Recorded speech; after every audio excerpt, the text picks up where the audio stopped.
Cześć! W tym filmie przetestuję tanią zewnętrzną kamerę obrotową obsługiwaną przez bardzo popularną aplikację do zarządzania urządzeniami Smart Home o nazwie Tuya lub Smart Life. Na moim kanale możecie znaleźć kilka filmów, w których testuję ciekawe elementy smart domu działające w tym systemie.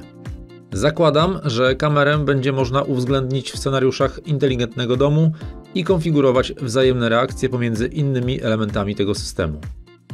Całość zapowiada się obiecująco, więc zaczynamy. Kamera dotarła do mnie w niecałe 3 tygodnie. Zamówiłem wersję 2-megapikselową z kartą pamięci 32 GB. Jej podstawowe funkcje, o których możemy dowiedzieć się z opakowania, to łączność za pomocą Wi-Fi, obsługa kart microSD do 128 GB, detekcja ruchu, opcja zapisu nagrań w chmurze, tryb nagrywania dzień i noc, oświetlenie pod czerwienią do 30 metrów, wydajny standard kompresji H265 oraz wodo- i pyłoszczelność w klasie szczelności IP66. W środku mamy szczegółową instrukcję konfiguracji kamery w języku angielskim, oczywiście kamerę o bardzo przyzwoitej jakości wykonania, pod dobrze dopasowaną gumową zaślepką kryje się gniazdo karty pamięci oraz przycisk Reset. Kabel posiada dodatkowy i łatwiej dostępny przycisk Reset, złącze zasilania oraz gniazdo RJ45 do ewentualnego przewodowego połączenia z routerem. Tutaj znajduje się mikrofon, z tyłu mamy głośnik. Kamera wyposażona jest w szerokokątny obiektyw o ogniskowej 3,6 mm. Dookoła obiektywu pod przyciemnioną osłoną ukryte są diody podczerwieni do oświetlania kadru nocą.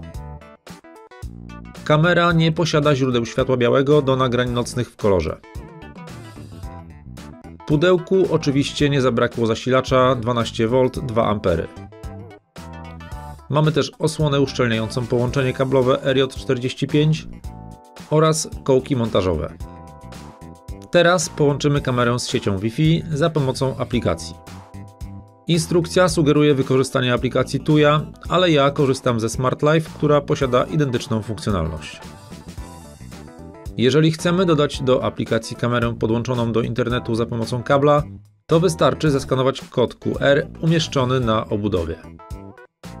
Jeżeli jednak chodzi o połączenie z siecią Wi-Fi, to musimy wykonać następujące czynności. Podłączamy kamerę do zasilania i oczekujemy, aż głos z kamery zaproponuje zeskanowanie kodu QR wygenerowanego w aplikacji.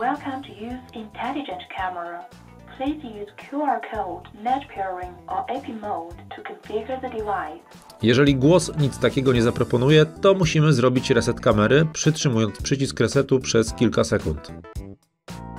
Następnie wybieramy nadzór wideo, kamera Wi-Fi, zaznaczamy, że usłyszeliśmy komunikat z kamery, wybieramy sieć, do której podłączony jest smartfon, wpisujemy hasło, klikamy dalej i wyświetli nam się kod QR, który musimy pokazać do kamery. Od razu zaznaczę, że skanując kod w dzień na zewnątrz miałem problem, ponieważ ekran mojego smartfona nie był wystarczająco jasny w stosunku do światła dziennego i kamera nie odczytywała go. Lepiej zrobić to w pomieszczeniu. Po odczytaniu kodu dalszy proces wygląda tak.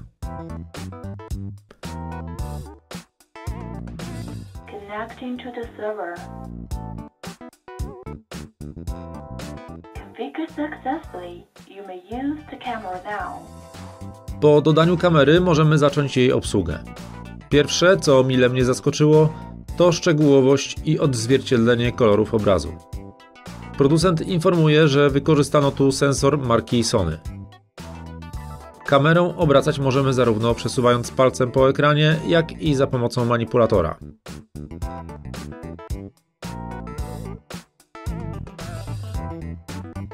Reakcja jest trochę opóźniona. Kamera posiada wykrywanie ruchu człowieka, co widać po zielonej obramówce postaci. Wykrycie sygnalizuje powiadomieniem z aplikacji. Powiadomienie wykrycia ruchu zawiera screenshot, co uważam za bardzo dobre rozwiązanie. Pod widokiem na dole po lewej stronie mamy przełącznik jakości podglądu. Trybu SD używamy, gdy jakość transmisji jest słabsza. Pozwoli to zachować płynność obrazu. Kamera posiada również śledzenie postaci, czyli podąża za wykrytym ruchem. Śledzenie ruchu działa dosyć sprawnie. Po zakończeniu śledzenia kamera wraca do początkowej pozycji. Pozostałe ważniejsze funkcje to dwukierunkowa komunikacja audio, czyli możemy porozmawiać z osobą będącą w pobliżu kamery. Proszę nie chować się za trampoliną. Kamera wykryła pana ruch. Wzywam policję.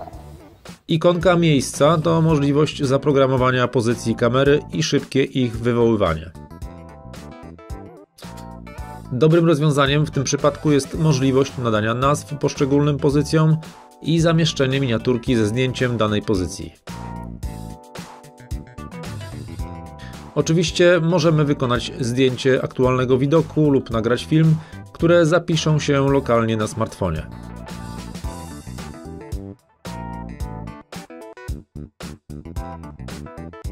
Odtwarzanie nagrań z karty nie posiada znaczników wykrycia ruchu na osi czasu.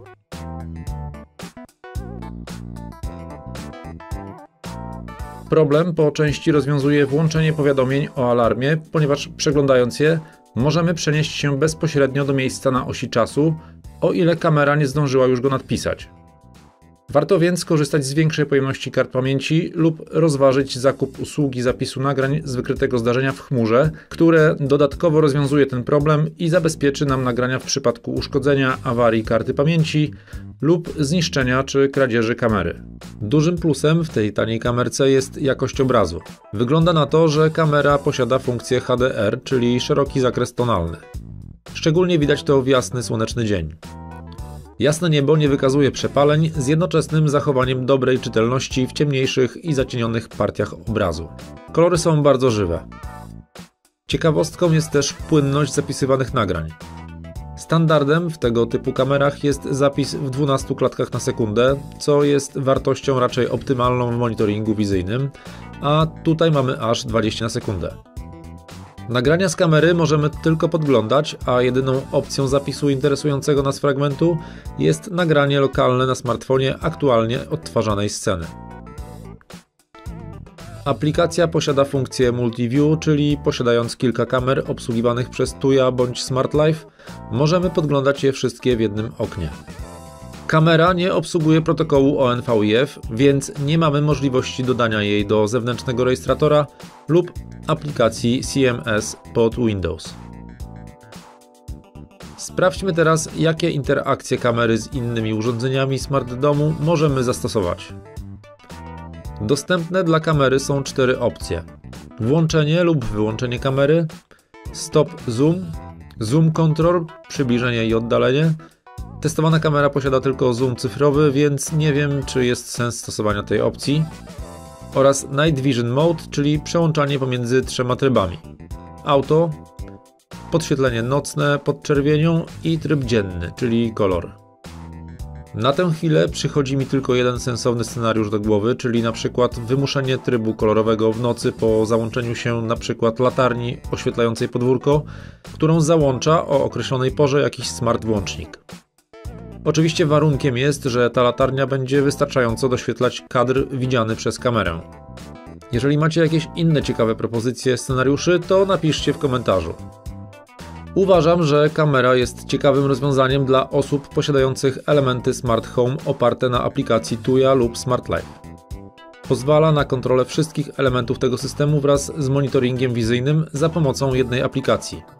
Być może dla niektórych zakup takiej kamery będzie inspiracją i ciekawym początkiem przygody z urządzeniami Smart Home. Link do aktualnej oferty umieszczam pod filmem. Na zakończenie krótki test czytelności obrazu.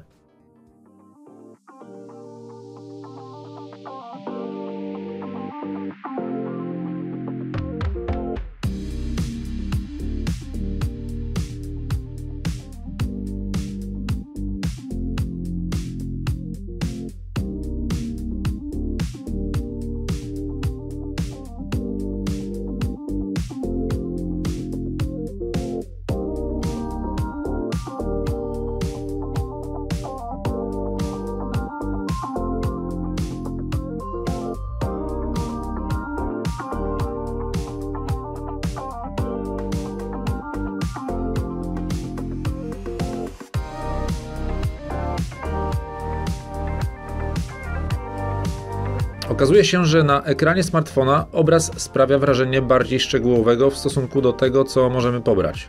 Rzeczywista rozdzielczość obrazu to prawdopodobnie HD, czyli 720p. Uważam, że pomimo tego, biorąc pod uwagę jej cenę, to całkiem przyzwoite urządzenie.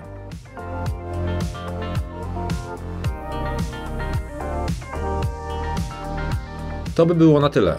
Do zobaczenia. Cześć.